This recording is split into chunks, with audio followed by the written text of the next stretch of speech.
Welcome to Suman Guru education YouTube channel. మరి ఈ వీడియోలో మనం యూజీసీ నెట్ కోసం, అలాగే ఆంధ్రప్రదేశ్, తెలంగాణ రెండు తెలుగు రాష్ట్రాల్లోని స్టేట్ ఎలిజిబిలిటీ టెస్ట్ కోసం ఉపయుక్తమైనటువంటి higher education system in India అన్న అంశం గురించి వీడియో చేస్తున్నాం. సరే, ఇంకా మనం ఆలస్యం చేయకుండా ముందుకి వెళ్దామా? భారతదేశంలోని విద్య, హయ్యర్ ఎడ్యుకేషన్ సిస్టమ్, భారతదేశంలోని ఉన్నత విద్యా విధానం. సరే, మనం మొదటి నుంచి ఒక వైపు నుంచి ఒక్కొక్క అంశంని తెలుసుకుంటూ ముందుకి వెళ్దాం. భారతదేశంలో విద్య వేల సంవత్సరాల పూర్వం నుండి తన వైభవాన్ని కలిగి ఉంది. ప్రాచీన కాలంలో నలంద, తక్షశిల మొదలగు విశ్వవిద్యాలయాలను పరిశీలిస్తే భారతదేశంలో విద్య, విజ్ఞానము సర్వసాధారణమని గోచరిస్తుంది. నేడు ఐఐటీలు, ఐఐఎస్లు, ఐఐఎంలు, ఐఐఎంఎస్, ఐఎస్బీలు ప్రపంచంలోనే ప్రసిద్ధిగాంచినవి. వీటి గురించి తర్వాత కూలంకుషంగా తెలుసుకుందాం. భారతదేశంలో విద్య 100% సాధించేందుకు ఓ సవాలుగా తీసుకుని ముందుకు పోతూ ఉంది. భారతదేశంలో నిరక్షరాస్యత అభివృద్ధికి పెద్ద అడ్డుగోడల తయారయ్యింది. అయితే నిరక్షరాస్యతకు పేదరికం ఊపిరిపోస్తూ వస్తున్నది. పేదరికం సామాజిక అసమతుల్యతల మూలంగా సహజ వనరులను సరైన క్రమంలో ఉపయోగించే విధానాలు లేక, విద్య కొరకు అతి తక్కువ బడ్జెట్ కేటాయించడం వల్ల, ప్రాథమిక విద్య పట్ల నిర్లక్ష్య వైఖరి వలన నిరక్షరాస్యత వెక్కిరిస్తూ వస్తున్నది. కేరళ లాంటి రాష్ట్రాలలో అక్షరాస్యత స్థితులను చూసి భారతదేశంలో విద్య పట్ల కొంచెం ఆశ చిగురిస్తూ వస్తుంది. భారతదేశంలో మానవ వనరుల అభివృద్ధి శాఖ మరియు ఉన్నత విద్యాశాఖ మరియు పాఠశాల విద్య మున్నగు శాఖలు విద్య కొరకు పాటుపడుతున్న సంస్థలు. ఇది ఒక బిట్ అండి. భారతదేశంలో విద్య కొరకు పాటుపడుతున్న సంస్థలు ఏవి అంటే మానవ వనరుల అభివృద్ధి శాఖ, ఉన్నత విద్యాశాఖ, పాఠశాల విద్య. తర్వాత విద్య కొరకు సరైన పెట్టుబడులు, బడ్జెట్లు లేని భారత్ ఇతర దేశాల నుండి నేరుగా పెట్టుబడులు ఆహ్వానించేందుకు సిద్ధమవుతుంది. ఇక భారతదేశంలోని విద్యా విధానంలోని రూపురేఖల్ని ఇప్పుడు పరిశీలిద్దాం. భారతదేశంలో విద్యా విధానంలో వివిధ స్థాయిలు ఉన్నాయి. అవి నర్సరీ అంటే స్కూల్ పిల్లల కంటే ఇంకా చిన్నపిల్లలు, శిశువులు. తర్వాత ప్రాథమికోన్నత, ఉన్నత పాఠశాల, గ్రాడ్యుయేషన్, పోస్ట్ గ్రాడ్యుయేషన్, ఇంకను 3 సంవత్సరాల పాలిటెక్నిక్ సాంకేతిక విద్య డిప్లొమాలు ఇవి భారతదేశంలో ఉన్నాయి. ప్రధానంగా భారతదేశంలో 10+2+3 విద్యా విధానము అమలుపరచబడుతున్నది. అనగా 10వ తరగతి వరకు ప్రాథమిక ఉన్నత పాఠశాల విద్యగా పరిగణించడం జరుగుతుంది. +2 అనగా ఇంటర్మీడియట్ విద్య +3 అనగా పట్టభద్రుల విద్య లేదా గ్రాడ్యుయేట్ల విద్య. చట్ట ప్రకారం 6 నుంచి 14 సంవత్సరాల బాలబాలికలకు విద్య తప్పనిసరి. ఇక చూడండి, ఇక్కడ ప్రాథమిక విద్య గురించి పరిశీలిస్తే 1 నుండి 5 తరగతులు దీనిని ప్రాథమిక విద్య అని అంటారు. అలాగే 6 నుంచి 11 సంవత్సరాల వయస్సు గల బాలబాలికలు ఈ ప్రాథమిక విద్యను అభ్యసిస్తూ వస్తున్నారు. అయితే తర్వాత ప్రాథమిక ఉన్నత విద్య. ప్రాథమిక ఉన్నత విద్య అంటే 1 నుంచి 7 తరగతులు, అంటే 6, 7 తరగతులు. దీన్ని ప్రాథమిక ఉన్నత పాఠశాల అని అంటారు. 6వ తరగతి 7వ తరగతి వరకు ఉండేటటువంటి ఈ విద్యాలయాలను ప్రాథమిక ఉన్నత విద్యాలయాలు అని అంటారు, ప్రాథమిక ఉన్నత పాఠశాల అని అంటారు. 6 నుంచి 13 సంవత్సరాల వయస్సు గల బాలబాలికలు విద్యను అభ్యసిస్తూ వస్తున్నారు. తర్వాత ఉన్నత పాఠశాల విద్యని ఇప్పుడు మనం పరిశీలిద్దాం. ఉన్నత పాఠశాల విద్యని మనం పరిశీలిస్తే 6 నుంచి 10 తరగతులు ఈ ఉన్నత పాఠశాల విద్య క్రిందకి వస్తాయి. 11 నుంచి 16 సంవత్సరాల వయస్సు గల బాలబాలికలు ఈ విద్యను అభ్యసిస్తారు. ఇక ఇంటర్మీడియట్ విద్యని పరిశీలిస్తే 11 నుంచి 11 మరియు 12 తరగతులు దీనిని ఇంటర్మీడియట్ విద్య అని అంటారు. 17 సంవత్సరాల నుండి 18 సంవత్సరాల వయస్సు గల బాలబాలికలు ఇంటర్మీడియట్ విద్యని అభ్యసిస్తారు. ఇవియేగాక సాంకేతిక విద్యా సంస్థలు, కళాశాలలు, విశ్వవిద్యాలయాలు ఇవి భారతదేశంలో ఉన్నాయి. భారత్లో ప్రధాన పద్ధతి పాఠశాలలను నియంత్రించు సంస్థలు గురించి ఇప్పుడు పరిశీలిద్దాం. ఉన్నత పాఠశాల విద్యాశాఖ. భారత్లో అత్యధికంగా విద్యార్థులు ఇందులో నమోదవుతూ వస్తున్నారు. ఉన్నత పాఠశాల కేంద్రీయ విద్యా సంస్థ, దీనిని ఇంగ్లీష్లో CBSE అని అంటారు. వీటి గురించి మనం విపులంగా తర్వాత వీడియోలో తెలుసుకుందాం. భారతీయ పాఠశాల విద్యా పరీక్షల మండలి, దీనిని CISCE అని అంటారు. దీని గురించి కూడా తర్వాత వీడియోలో విపులంగా తెలుసుకుందాం. నేషనల్ ఓపెన్ స్కూల్, అంతర్జాతీయ పాఠశాలలు అంటే ఇప్పుడు చెప్పుకున్నటువంటి ఉన్నత పాఠశాల కేంద్రీయ విద్యా సంస్థ, భారతీయ పాఠశాల విద్యా పరీక్షల మండలి, నేషనల్ ఓపెన్ స్కూల్, అంతర్జాతీయ పాఠశాలలు. ఇలా ఈ సంస్థలు తమ తమ విద్యా విధానాలను అనుసరించి పాఠ్య ప్రణాళికలను కలిగి ఉన్నాయి.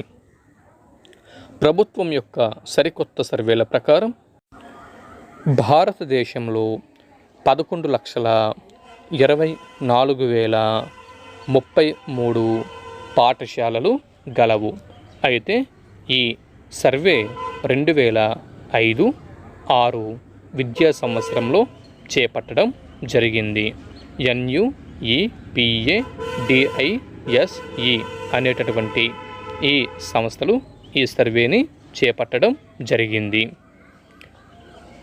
తర్వాత ఇప్పుడు పూర్వ ప్రాథమిక విద్య లేదా శిశు విద్య గురించి పరిశీలిద్దాం.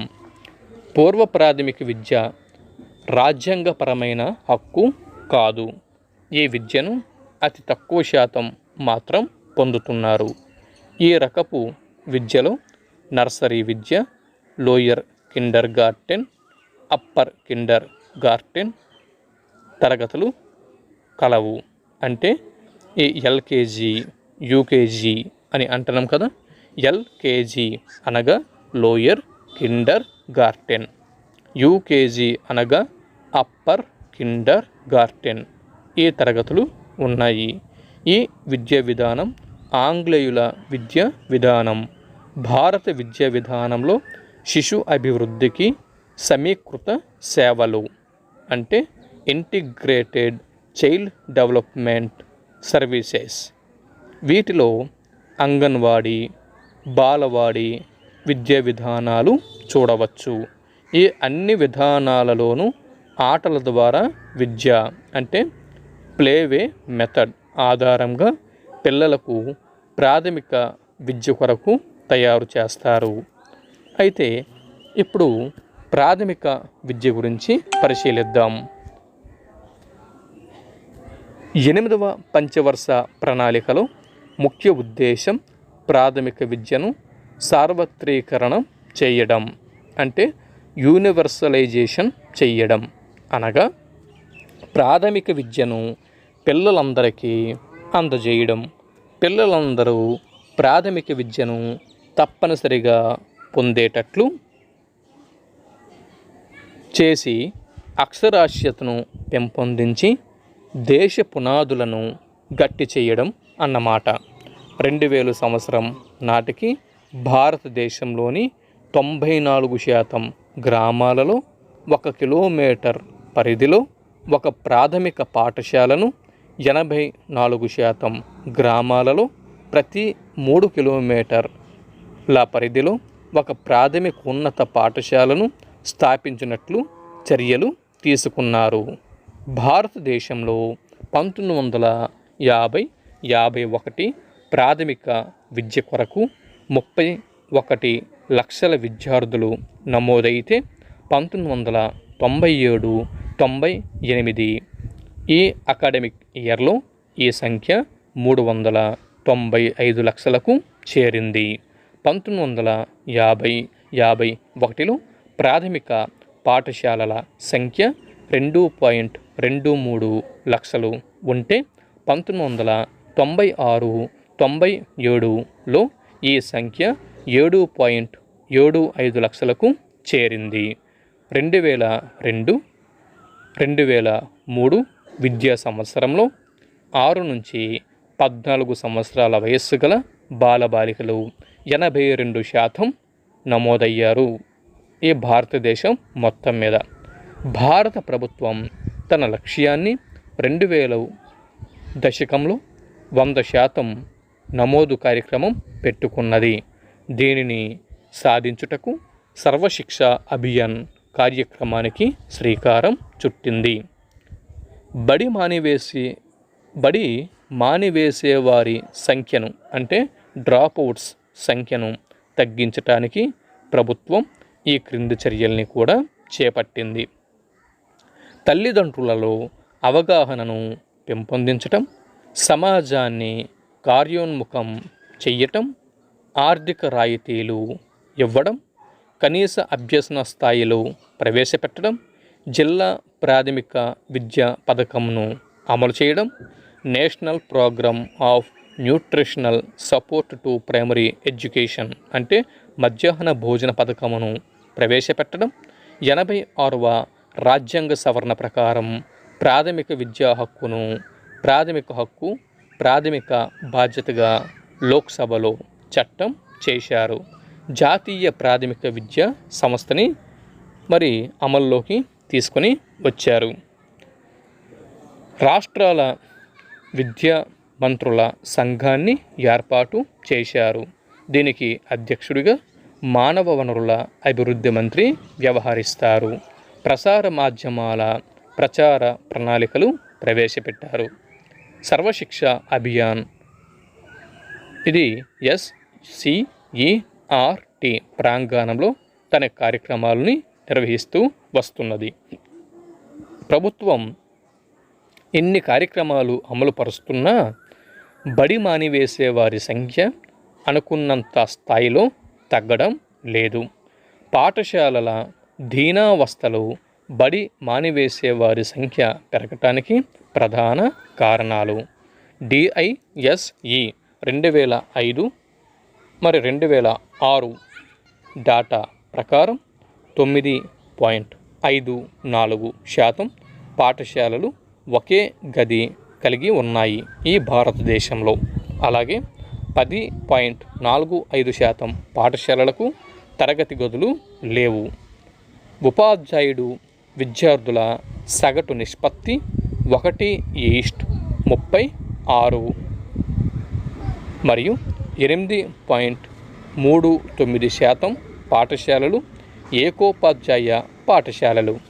5.30% పాఠశాలలు ఒక ఉపాధ్యాయునికి 100 కంటే ఎక్కువ విద్యార్థులను కలిగి ఉన్నాయి. 30.87% పాఠశాలల్లో మహిళా ఉపాధ్యాయునుల కొరత ఉంది. కేవలం 10.73% పాఠశాలలు మాత్రమే ఒక కంప్యూటర్ను కలిగి ఉన్నాయి. బాలికల నమోదు బాలుర నమోదు కంటే తక్కువగా ఈ భారతదేశంలో పాఠశాలల్లో ఉంది. ఇది ఇప్పుడు ఉన్నత విద్య గురించి పరిశీలిద్దాం. ఉన్నత విద్య గురించి పరిశీలిస్తే భారతదేశంలో ఉన్నత విద్యను కేంద్రంలోనూ రాష్ట్రాలలోనూ మానవ వనరుల అభివృద్ధి శాఖ వారు నియంత్రిస్తారు. దాదాపు అన్ని విశ్వవిద్యాలయాలు రాష్ట్రాలచే నియంత్రించబడతాయి. ఇది చూడండి, అన్ని విశ్వవిద్యాలయాలు రాష్ట్రాలచే నియంత్రించబడతాయి. ఇది ఇంపార్టెంట్. కానీ దేశం మొత్తం మీద 18 విశ్వవిద్యాలయాలు కేంద్ర ప్రభుత్వంచే నియంత్రించబడుతున్నాయి. వీటిని కేంద్ర విశ్వవిద్యాలయాలు అని అంటారు, సెంట్రల్ యూనివర్సిటీస్ అని అంటారు. వీటి ఏర్పాటు నిర్వహణలను కేంద్ర ప్రభుత్వం చేపడుతుంది. ఇక ఐఐటీలు విషయానికి వస్తే ఇంజనీరింగ్ తర్వాత వీటిని ప్రవేశపెట్టారు. ఇవి ప్రపంచ విశ్వవిద్యాలయాల ర్యాంకింగ్ నందు ఉత్తమ స్థానాలను కలిగి ఉన్నాయి. ప్రపంచంలోని ప్రముఖ 200 విశ్వవిద్యాలయాలలో జవహర్లాల్ నెహ్రూ విశ్వవిద్యాలయం ఒకటి. ఇదే విధంగా ఇక్కడ టైమ్స్ హయ్యర్ ఎడ్యుకేషన్ సప్లిమెంట్ సంస్థ 2006లో జవహర్లాల్ నెహ్రూ విశ్వవిద్యాలయానికి చెందిన స్కూల్ ఆఫ్ సోషల్ సైన్స్ను ప్రపంచంలోని మొదటి 100 సంస్థల్లో 57వ ర్యాంకును ఇచ్చింది. The national law school of India university ఒక పేరొందిన సంస్థ. దీని విద్యార్థులకు రోడ్స్ స్కాలర్షిప్లు ఆక్స్ఫర్డ్ విశ్వవిద్యాలయం నుంచి లభించాయి. అఖిల భారత వైద్య విజ్ఞాన సంస్థ all India institute of medical sciences అలాగే భారత్లో ప్రముఖమైనటువంటి వైద్య సంస్థ. ప్రైవేటు యాజమాన్యాల ఆధ్వర్యంలో అనేక సంస్థలు నడుస్తున్నాయి.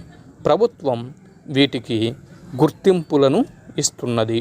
ప్రాథమిక విద్య సార్వత్రీకరణకు ఇవి మంచి ఉదాహరణలు. తర్వాత ఇప్పుడు గుర్తింపులు మరియు అనుసంధానాలు అన్న అంశంని పరిశీలిద్దాం. విశ్వవిద్యాలయాలకు ప్రభుత్వం గుర్తింపులు అవసరం. లోక్సభ చట్టంచే ప్రారంభించబడిన విశ్వవిద్యాలయాలకు ఎలాంటి గుర్తింపు అవసరం లేదు. ఇవి కేంద్ర విశ్వవిద్యాలయాలుగా గుర్తింపబడతాయి. గుర్తింపు లేని విశ్వవిద్యాలయాలను ప్రభుత్వం దొంగ విశ్వవిద్యాలయాలుగా ప్రకటించి వాటికి పట్టాలు ప్రదానం చేసేందుకు అనర్హమైనవిగా ప్రకటిస్తుంది. ఇది 1956వ సంవత్సరపు యూనివర్సిటీ గ్రాంట్స్ కమిషన్ యాక్ట్ ప్రకారం జరుగుతుంది. ఇక్కడ యూనివర్సిటీ గ్రాంట్స్ కమిషన్ యాక్ట్ 1956 ఈ విధంగా విశదీకరిస్తుంది. అది ఇక్కడ పరిశీలిద్దాం. డిగ్రీలు ప్రదానం చేసే అర్హతలు కేవలం ప్రభుత్వాల నుండి అనుమతి పొంది ప్రారంభించబడిన విశ్వవిద్యాలయాలకు మరియు డీమ్డ్ యూనివర్సిటీగా ప్రభుత్వంచే ప్రకటించబడిన విశ్వవిద్యాలయాలకు లేదా పార్లమెంటు యాక్టుచే ప్రారంభింపబడిన విశ్వవిద్యాలయాలకు మాత్రమే ఉన్నది అని యూజీసీ యాక్ట్ 1956 అనేది స్పష్టం చేస్తున్నది. అలాగే స్వతంత్ర సంస్థలను నియంత్రించే, పర్యవేక్షించే బాధ్యతలు విశ్వవిద్యాలయాల విరాళాల సంస్థకు ఉంటాయి. తర్వాత ఇప్పుడు స్వతంత్ర సంస్థలు గురించి ఇప్పుడు మనం ఒకసారి పరిశీలిద్దాం. అవి 1 అఖిల భారత సాంకేతిక విద్యా మండలి, దీనిని ఇంగ్లీష్లో all India council for technical education AICTE అని అంటారు. తర్వాత దూర విద్యా మండలి, డిస్టెన్స్ ఎడ్యుకేషన్ కౌన్సిల్, దీనిని షార్ట్కట్లో DEC అని అంటారు. తర్వాతది భారతీయ వ్యవసాయ పరిశోధన మండలి, దీన్ని ఆంగ్లంలో Indian council of agricultural research అని అంటారు. దీన్ని షార్ట్కట్లో ICAR అని వ్యవహరిస్తారు.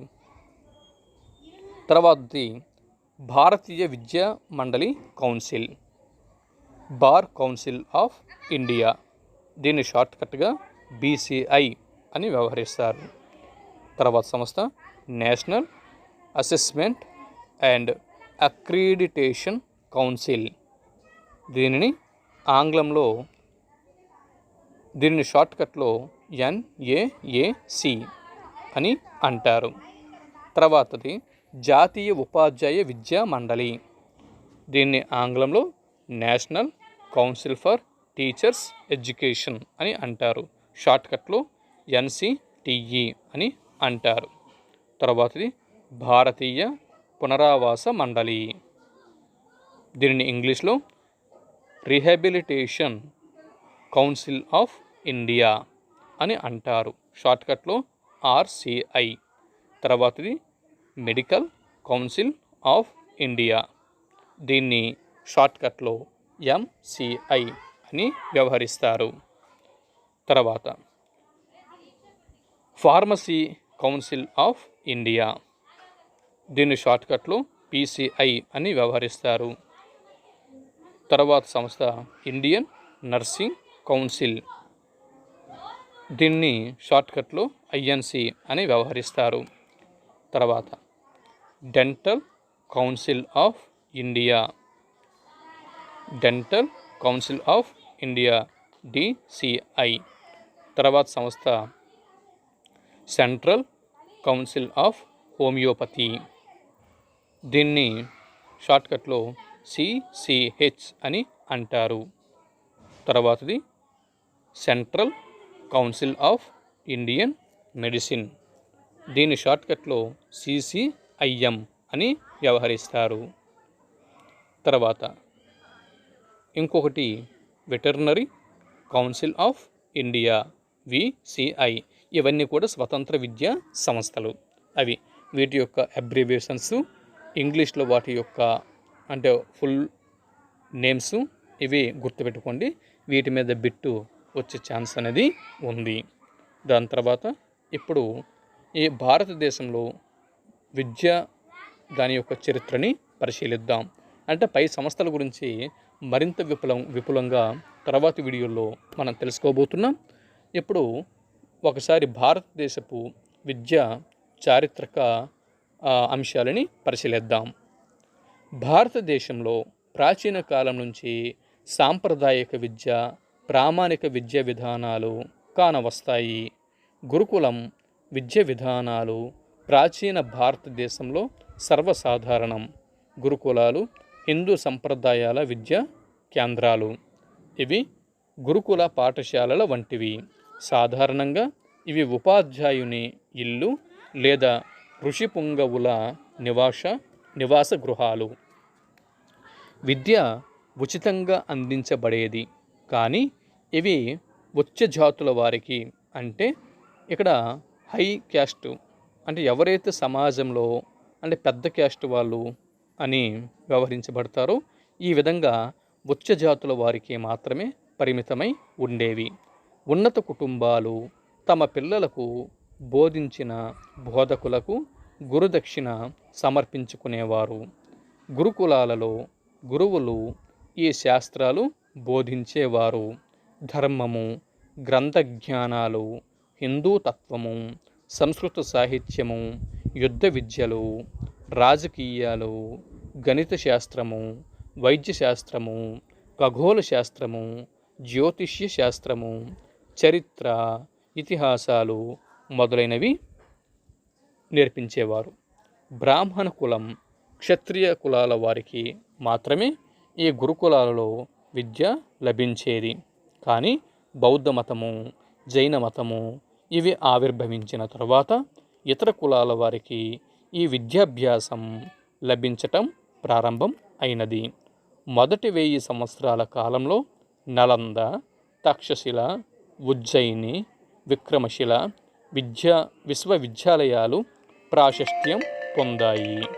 తర్వాత కళ, వాస్తు, శాస్త్రం, చిత్రలేఖనం, తర్కము, గణితం, వ్యాకరణం, తత్వము, ఖగోళ శాస్త్రము, సాహిత్యము, బౌద్ధ ధర్మం, హిందూ ధర్మం, అర్థశాస్త్రము, న్యాయశాస్త్రము, వైద్యశాస్త్రము మున్నగునవి బోధించేవారు. ఒక్కొక్క విశ్వవిద్యాలయం ఒక్కొక్క విషయాలలో ప్రాముఖ్యమైన విద్యను అందించేది. ఉదాహరణకు తక్షశిల వైద్యశాస్త్రమునకు ప్రసిద్ధి, ఉజ్జయిని ఖగోళ శాస్త్రమునకు ప్రసిద్ధి, నలందలో అన్ని శాస్త్రాలు బోధించేవారు. దీనిలో దాదాపు 10,000 మంది విద్యార్థులు విద్యను అభ్యసించేవారు. బ్రిటిష్ రికార్డుల ప్రకారం 18వ శతాబ్దంలో విద్యా వ్యాప్తి చాలా ఉండేది. ప్రతి దేవాలయం, ప్రతి మసీదు, ప్రతి గ్రామం ఒక పాఠశాలను కలిగి ఉండేవి. వీటిలో చదవటం, రాయడం, గణితం, ధర్మశాస్త్రం, న్యాయశాస్త్రం, ఖగోళ శాస్త్రము, నీతి శాస్త్రము, న్యాయసూత్రములు, వైద్యము, మతపరమైనటువంటి శాస్త్రాలు బోధించేవారు. ఈ పాఠశాలల్లో అన్ని జాతులకు, అన్ని తెగలకు సంబంధించిన పిల్లలకు విద్యా బోధనలు జరిగేవి. మహాత్మా గాంధీ అభిప్రాయంలో ఈ సాంప్రదాయిక విద్య ఓ అందమైన వృక్షం లాంటిది. బ్రిటిష్ పరిపాలన కాలంలో ఇది నాశనం అయ్యింది. తర్వాత 17వ శతాబ్దం వరకు ఒకసారి భారతదేశంలోని విద్య విధానాన్ని పరిశీలిస్తే నలంద, తక్షశిల, ఉజ్జయిని, విక్రమశిలలో 17వ శతాబ్దం వరకు విద్యా విధానాలు సార్వజనీకంగాను సకల శాస్త్రాలలో విశాలంగాను సాగాయి. ఈ విశ్వవిద్యాలయాలు విజ్ఞాన కేంద్రాలుగాను, సాంస్కృతిక వారసత్వ కేంద్రాలుగాను వర్ధిల్లాయి. దాని తర్వాత బ్రిటిష్ పరిపాలన కాలంలో విద్యా విధానాన్ని ఒకసారి మనం పరిశీలిస్తే బ్రిటిషు రికార్డుల ప్రకారం భారతదేశంలో విద్య 18వ శతాబ్దం వరకు బాగా వ్యాప్తి చెంది ఉండినది. దాదాపు అన్ని సార్వజనీనమైనటువంటి విజ్ఞానాలు, శాస్త్రాలలోనూ భారతదేశం మంచి ప్రావీణ్యతను కలిగి ఉండేది. అన్ని సామాజిక తరగతులకు విద్య అందింది. తర్వాత 1820 వరకు ముద్రణ కలిగిన పుస్తకాలు భారత పాఠశాలలలో లభ్యం కాలేదు. బ్రిటిష్ వారు భారతదేశంలో తమ స్వలాభాన్ని దృష్టిలో ఉంచుకొని విద్యా విధానాన్ని ప్రవేశపెట్టడం జరిగింది. తర్వాత స్వాతంత్ర్యం తర్వాత పరిస్థితుల్ని పరిశీలిస్తే స్వాతంత్ర్యం అనంతరం విద్య రాష్ట్రాల బాధ్యతగా గుర్తించబడింది. కేంద్ర ప్రభుత్వ బాధ్యత కేవలం సాంకేతిక ఉన్నత విద్యలో సహకారం అందించడం మాత్రమే. ఇది 1976 వరకు కొనసాగింది. దీని తర్వాత విద్య ఉమ్మడి జాబితాలో చేరింది. తర్వాత భారతదేశంలోని వివిధ విద్యా సంస్థలు గురించి చూద్దాం. ఆనాటి విశ్వవిద్యాలయాల విరాళాల సంస్థ అధ్యక్షుడు అయినటువంటి డాక్టర్ డిఎస్ కొఠారి చైర్మన్గా ఓ సంస్థను ఏర్పాటు చేసి విద్యా సిఫార్సులను చేయమని నియమించారు. ఈ కమిటీలో 16 మంది సభ్యులు ఉండేవారు. దీనిని 1964 అక్టోబర్ 2లో ఏర్పాటు చేశారు. ఈ సంస్థకు కొఠారి కమిషన్ అని పేరు. ఇది మనం ఈ వీడియోలో మరి భారతదేశపు విద్యా విధానాలు, వివిధ విద్యా సంస్థల గురించి మనం కొన్ని అంశాలని తెలుసుకున్నాం. తర్వాతి వీడియోలో దీనికి కొనసాగింపుగా మరిన్ని అంశాలను విపులంగా మీ ముందుకి తీసుకువస్తాను. అంతవరకు సెలవు. నమస్కారం.